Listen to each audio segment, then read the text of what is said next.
pessoal, tudo bem? Como é que vocês estão?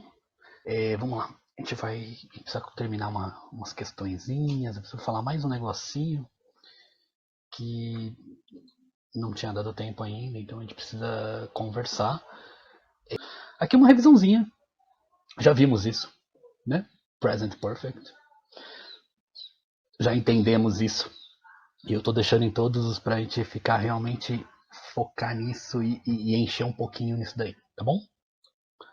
A estrutura, a gente já trabalhou. A estrutura, vocês já repararam que usa have, usa has. Eu vi lá as atividades que vocês fizeram, a maioria acertou bem, então assim, tá bacana. Quem teve algum errinho e tal, tranquilo, vamos fazer outra. Você corrige e vai tá tudo certo, tá bom? Esse aqui é sempre bom anotar, então é sempre bom estar em algum lugar. Aquela questão de qual auxiliar que eu uso, né? Are you e they have. He, she, it has. Então é sempre importante, tá bom? Mas o que eu quero falar hoje é sobre essa tal de Jenny São Francisco. Jenny São Francisco são alguns advérbios do present perfect. E eles são advérbios que eles representam muito bem o present perfect. Eu até acho que muitas vezes entendendo esses advérbios, você até entende o que é o present perfect, porque alguns alunos realmente têm dificuldade, é um tempo verbal que eu não tenho na nossa língua, e todas aquelas questões que nós já conversamos, né? Esses advérbios eles têm a sigla Jenny e o SF de São Francisco. Então a gente chama eles de Jenny São Francisco, tá bom? Mas é só uma sigla, é só para na verdade decorar. Se a gente for ver aqui, ó, aqui são a sigla, né? Jenny São Francisco. E cada letrinha representa um dos advérbios que a gente tem em inglês. Então a gente tem lá o primeiro just, depois a gente tem ever, already, never, yet, since e for. Então a gente tem alguns advérbios aí, são 7 advérbios, né? E esses advérbios são do present perfect. Talvez você até veja ele fora do present perfect, mas eles são muito característicos do present perfect, então você vai ver mais aqui. Vamos falar um por um? Olha lá. Just. O just ele é usado para falar de uma ação que acabou de acontecer. Então, por exemplo, se acabou de acontecer, não é presente, certo? Porque já aconteceu. Mas também não é passada, porque acabou de acontecer, terminou faz 1 minuto, sabe? Ai, cadê aquela pessoa que estava aqui? Nossa, ela acabou de ir embora. Onde está a pessoa que eu preciso conversar? Ele acabou de atender um telefone. Né? Então, esse just ele dá essa ideia de algo que acabou de acontecer. Olha lá. O chefe acabou de despedir o assistente. Acabou de acontecer, aconteceu agora. The boss has just fired the assistant. The boss has just fired the assistant. Ok? O chefe acabou de despedir o assistente. Olha a questão da posição. O just ele está entre o has e entre o verbo. O verbo no caso é o verbo fired, ok? O verbo é o verbo fired. Lembra essa questão da posição porque ela é importante, tá bom? O verbo fired pode parecer estranho, né? Demitir. Provavelmente ele vem da palavra, o fire vem da palavra fogo. E aí a ideia é que quando você mandava alguém embora da sua empresa, ou quando a pessoa saía daquela empresa, ela tacava fogo, por exemplo, nos documentos que estavam lá, naquelas coisas que estavam lá guardadas, eles jogavam fora. E para jogar fora um documento, você joga no fogo, quer dizer, você apaga, né? E aí vem o verbo demitir, que na verdade fica como fired, ok? Eu sei que vocês já viram fire como palavra, né? E aí ela quer dizer a palavra fogo, ela é substantivo. Mas aqui a gente vai traduzir como despedir alguém ou demitir alguém da empresa, tá bom? Ever. Ever, ele é usado para pergunta. E ele é usado, por exemplo, para perguntar se a pessoa já experienciou alguma coisa daquele tipo. Então, tipo assim, alguma vez na sua vida você fez isso? Então, por exemplo, quando eu falo assim, você já foi para os Estados Unidos, eu estou querendo saber da sua vida toda. Eu não estou querendo perguntar ontem. Né? Ah, ontem você foi? Mês passado você foi? Não, eu estou perguntando a sua vida toda. Você já foi? Percebe que esse já ele é um já meio amplo, né? Ele representa todo esse período. Então, você já foi para os Estados Unidos? Have you ever been to the USA? Have you ever been to the USA?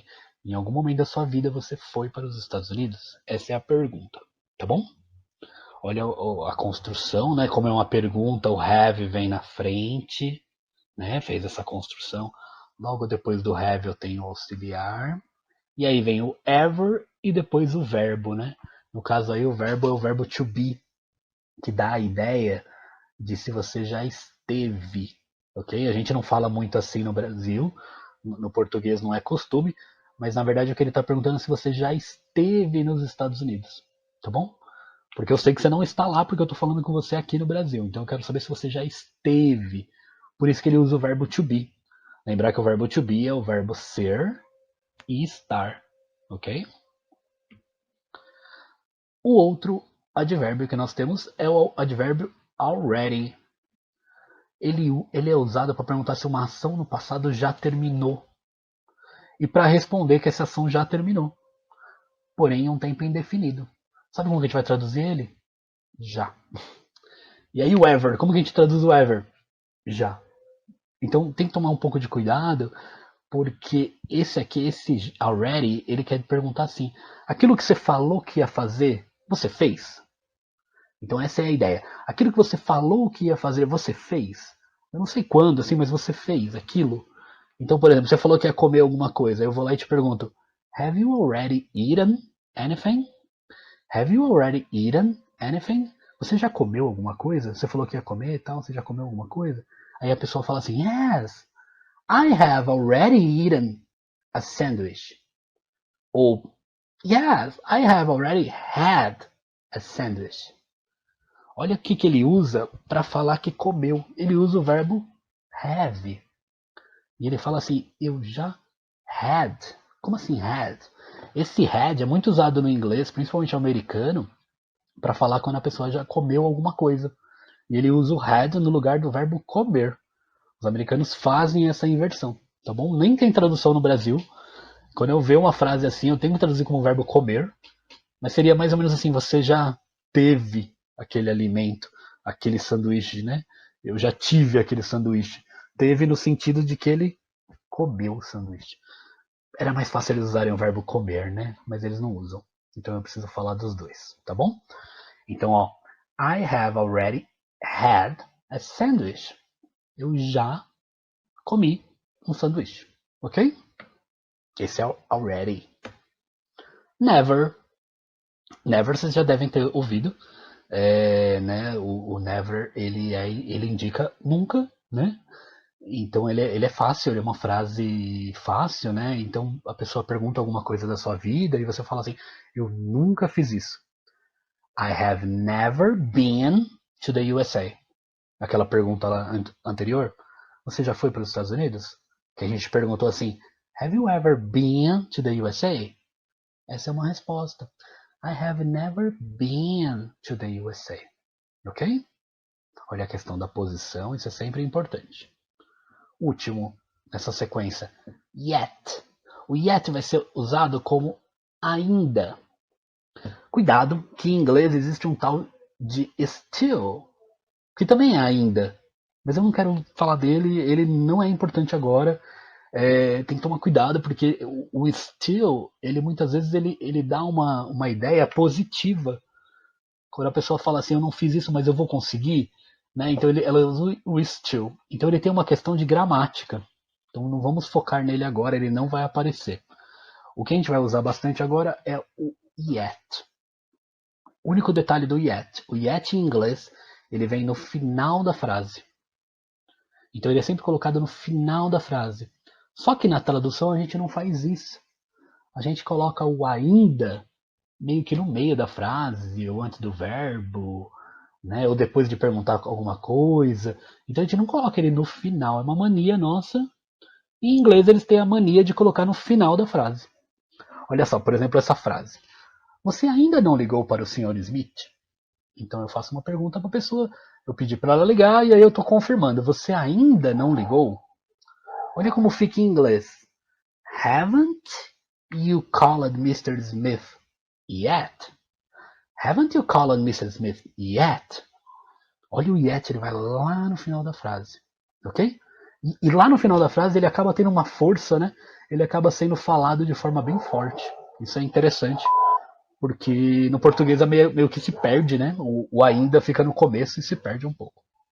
Tá bom? Cuidado com o yet. Agora vamos ver dois de uma vez, fica mais fácil. Since e for.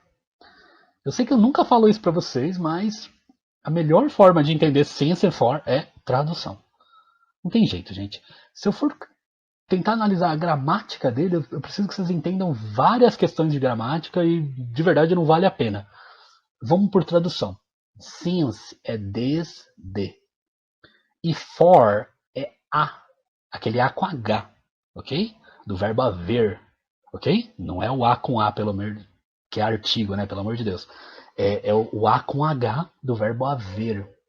É o há muito tempo. Ok? Esse a, às vezes em português, a pessoa substitui por por. Mas tudo bem. Isso é uma mania nossa.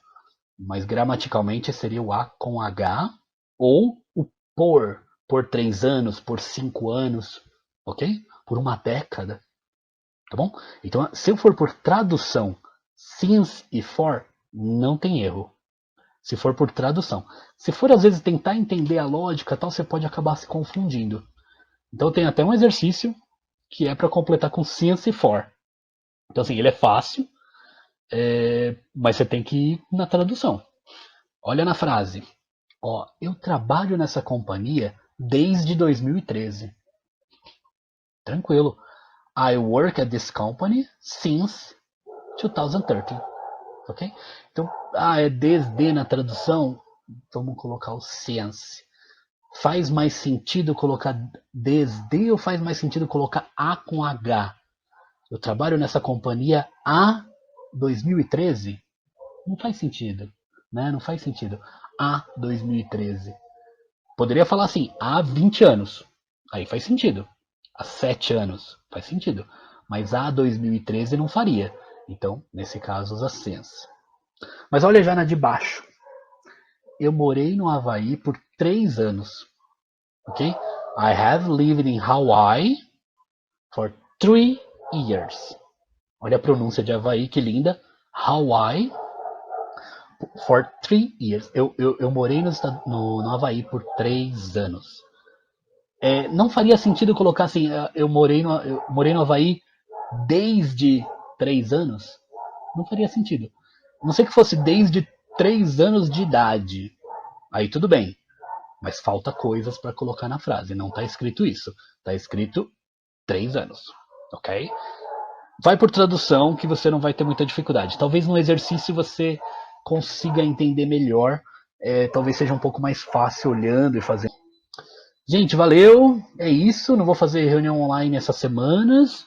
Eu volto daqui umas 2 semanas, a gente volta a trocar ideia. Depois de fechar as notas e tudo, tá? Dá uma estudadinha por fora. Esse tema é bem legal. Vou mandar uns materiais extras também. Tem umas coisas bem bacanas. Falou, gente. Brigadão. Até mais.